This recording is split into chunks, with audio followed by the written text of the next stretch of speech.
Welcome to the EcoTeq Academy webinar, The Sound of Almost Silence. Today we will have Tony Millar, who will be presenting on the topic of noise, problems with noise pollution and potential solutions. Tony's been in the outdoor maintenance industry for over 25 years and has a wealth of knowledge to share. We will be answering any questions at the end of this webinar. Please feel free to post questions in the chat. Thanks again for joining. Handing over now to Tony.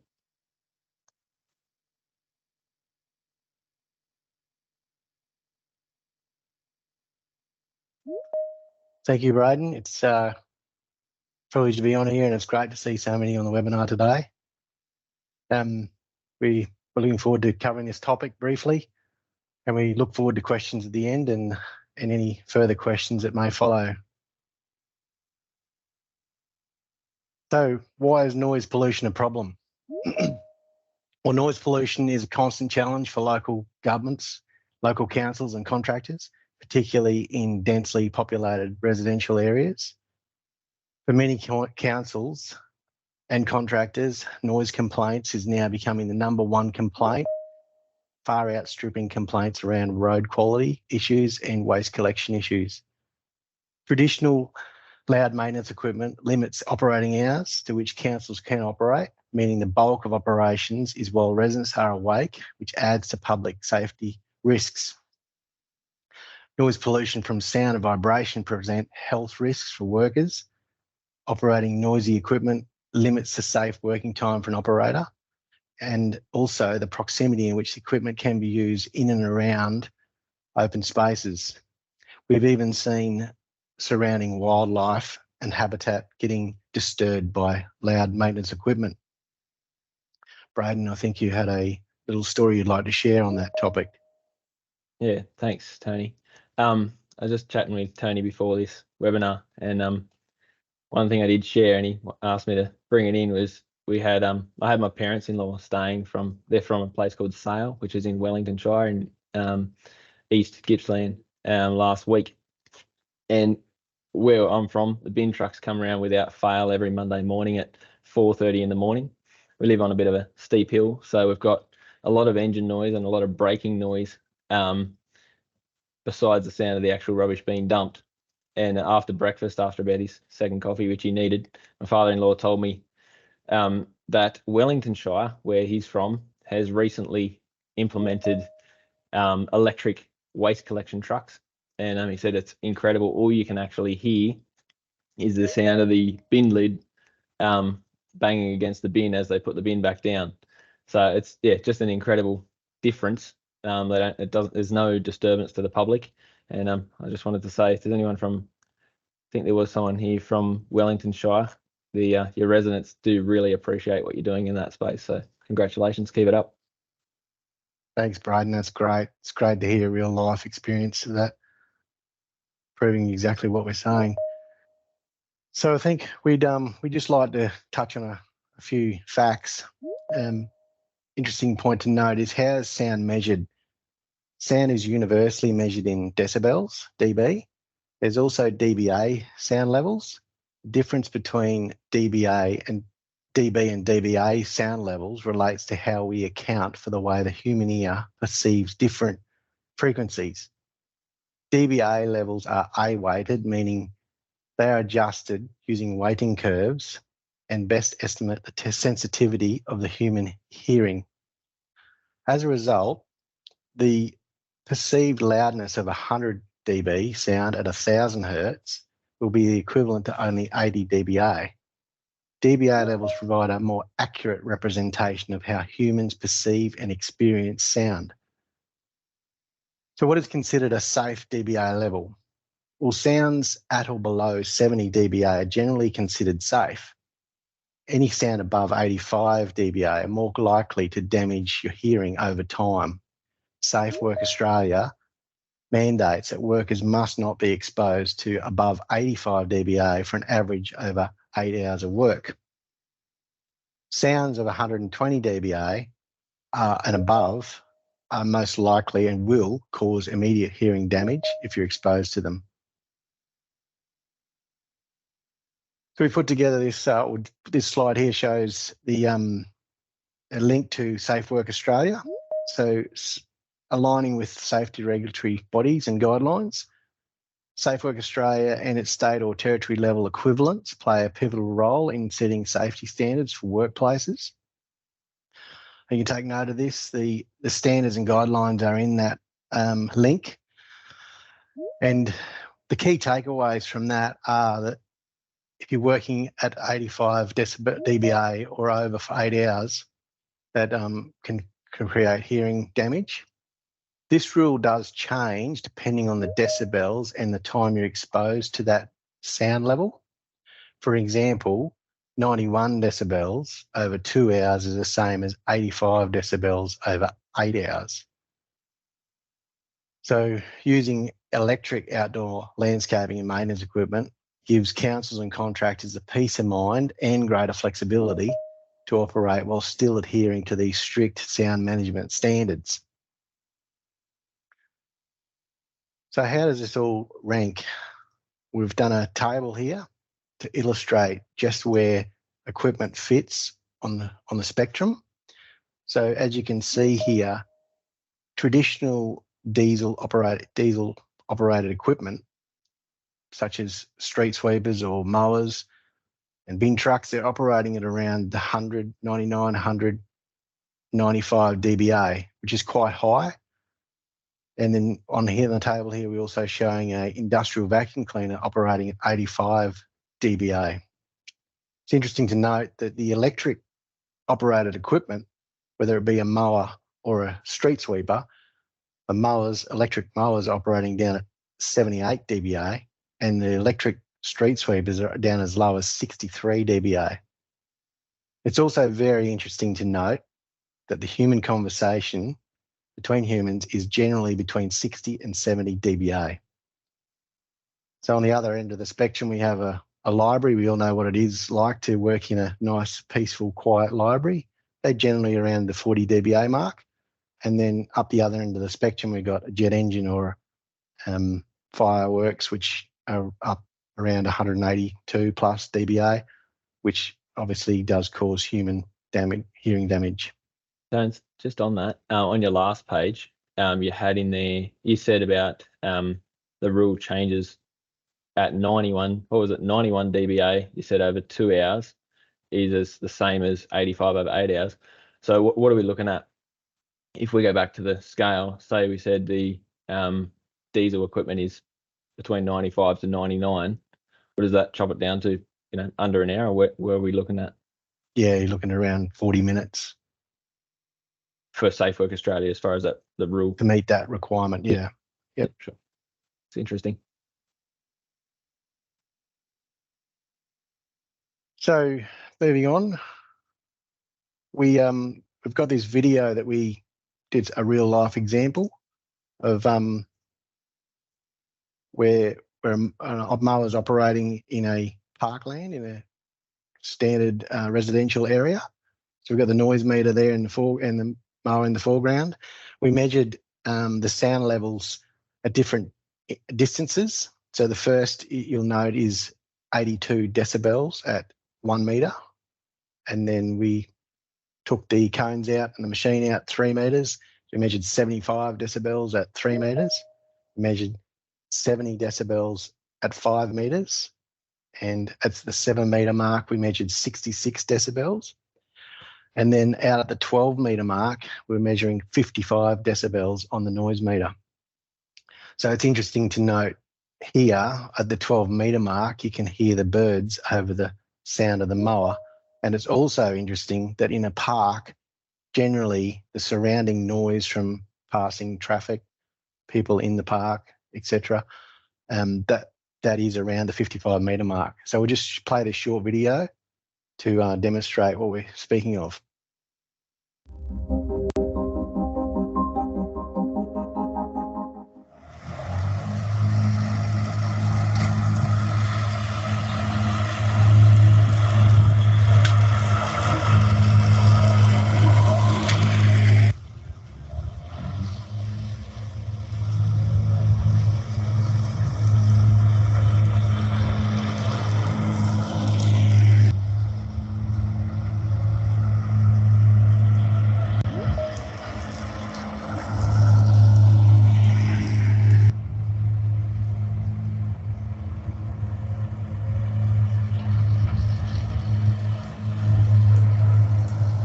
We're now going out to the 12-metre mark.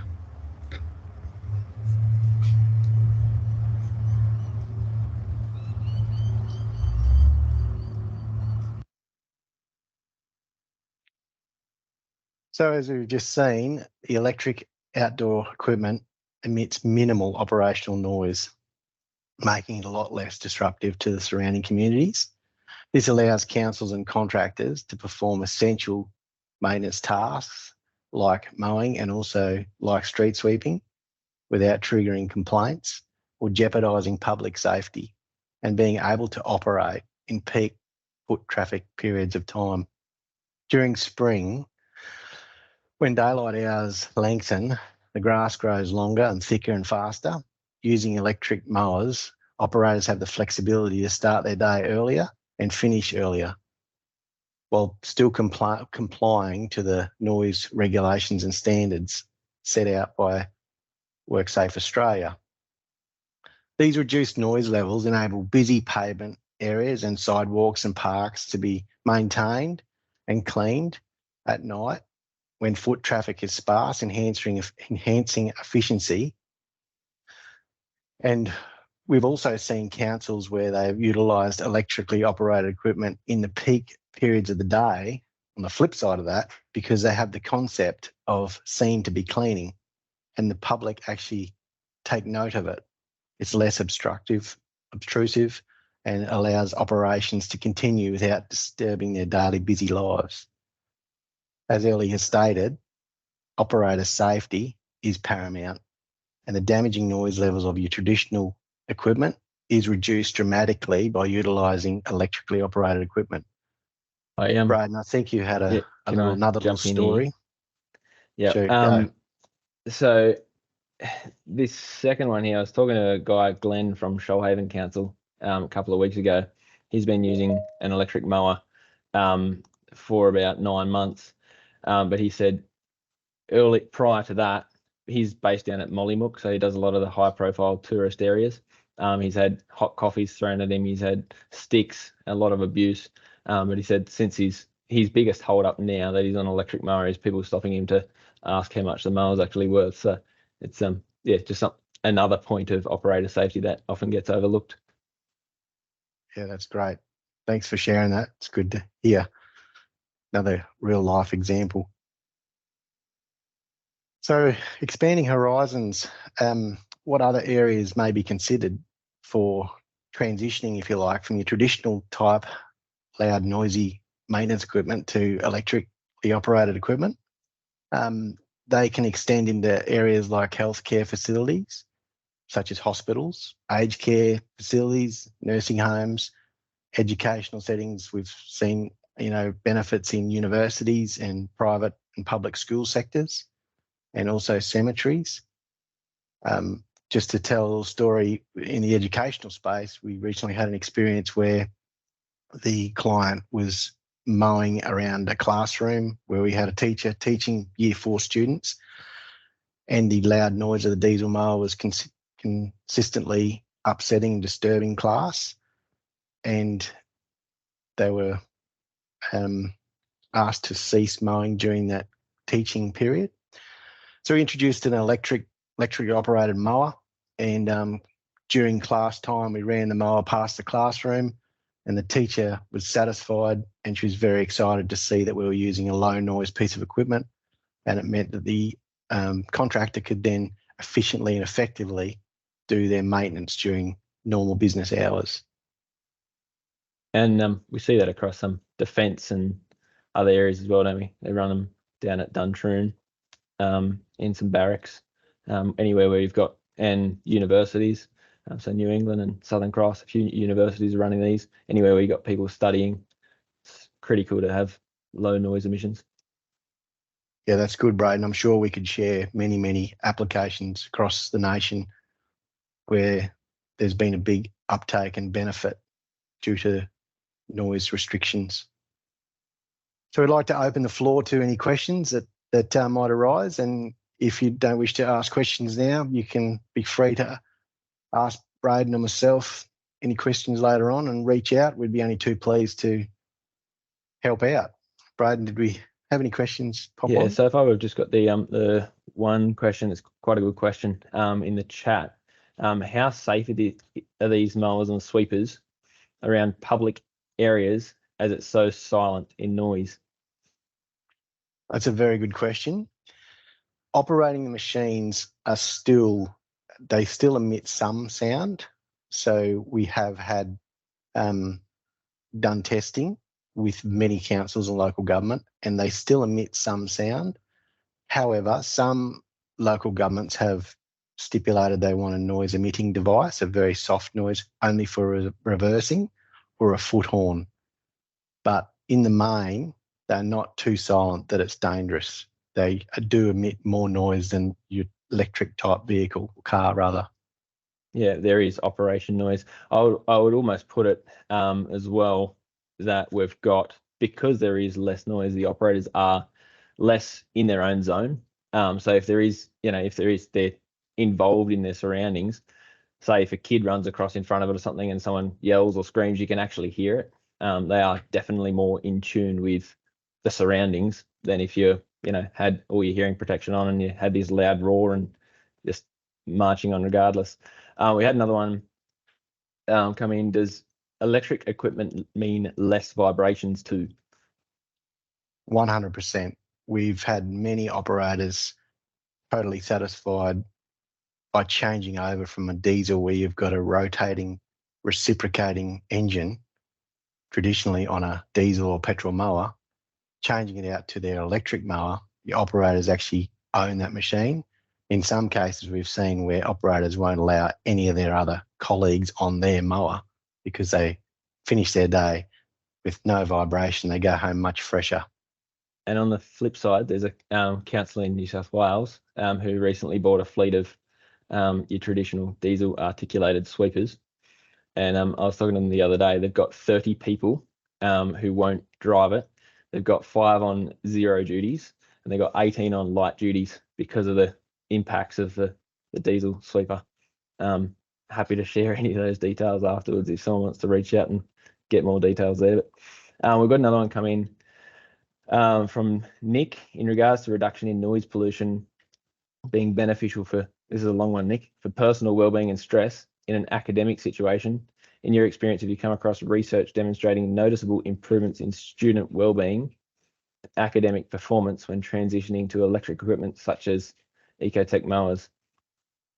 He's got another question also in there. Lastly, do these electric mowers meet those recommended decibel levels known to reduce human stress compared to traditional powered machines? There's a bit in there, Nick, to unpackage. How do you go with that one, Tony? Yeah, I think it's a good question. Or questions.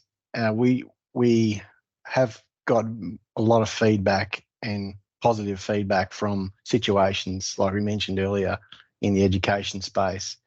We haven't set noise meters in classrooms as such or gone to that detail, but we have seen a noticeable improvement and feedback from those parties, and particularly in the education space, but also in the defence. We had a situation in the Australian Defence Force, I think it was Holsworthy, where we had a major that was on a Teams meeting, and he came out after his meeting and he said he was absolutely thrilled the fact that we were using an electric piece of equipment. He said, normally I would have to run outside my office and ask the guys to move away or turn their mower off.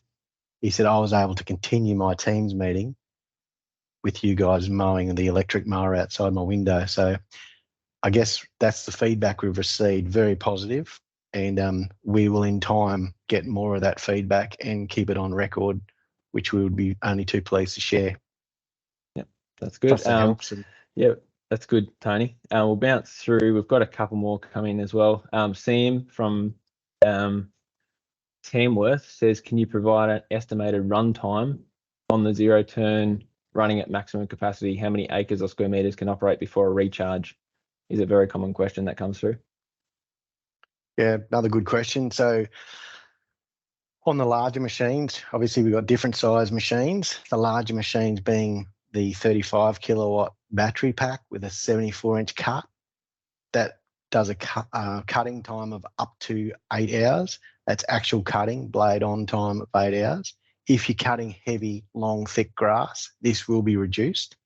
And it comes down to the operator and how he operates, how low he's cutting it, how thick the grass is, and how much he's taking off. But we have seen in extreme situations where you're down around 6.5 hours of actual blade on time in extreme heavy grass cutting.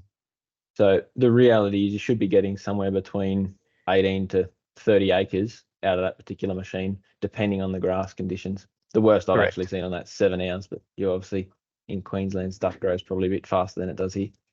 Yeah. We've got Stacey has said our teams have previously said electric leaf blowers and sweepers don't have the power of diesel equipment. Has this changed, do you know, with new technology? Yes, without a doubt, the technology has evolved and increased out of sight. And particularly with commercial grade electric mowers, that's critical to point out. There is a lot of electrically operated equipment coming out into the market, but they're set apart by commercially built, commercially designed mowers, which in some cases we've seen the electric mowers and blowers outperform by far their equivalent diesel or petrol machine. Where you've got the challenge with your electric leaf blowers is essentially it's handheld equipment. So either you're going for the efficiency of the battery in your longer run times, or you're going for a higher output with a shorter runtime because of the weight of the actual battery. With a mower and sweepers, very different story, because you're not actually carrying this equipment, so you can fit a lot of that larger batteries, and you do have a lot better technology in your actual running efficiency in the machine as well. So how efficient the electronics are at doing what they need to do. We've got George. We know George relatively well. Good to see you on here, George. He's just saying that he's purchased a number of these for a client in ACT, but appreciate your comment, George. Tony, we've got Heath Crawford says today we've discussed the need in tenders for catcher mowers. Can you explain cutting efficiency reduces the need for catching and the benefits of this? Obviously, EcoTeq not having catching. Yeah, that's a good question. Cutting efficiency, reducing the need for catching. Yes, good question. So obviously we do have catchers in some models available, but on the larger scale machine, we run a very high tip speed and a mulching kit. So when you mulch the grass at high tip speed, you're actually putting nutrients back into the lawn. So it's actually helping the grass, helping the efficiency.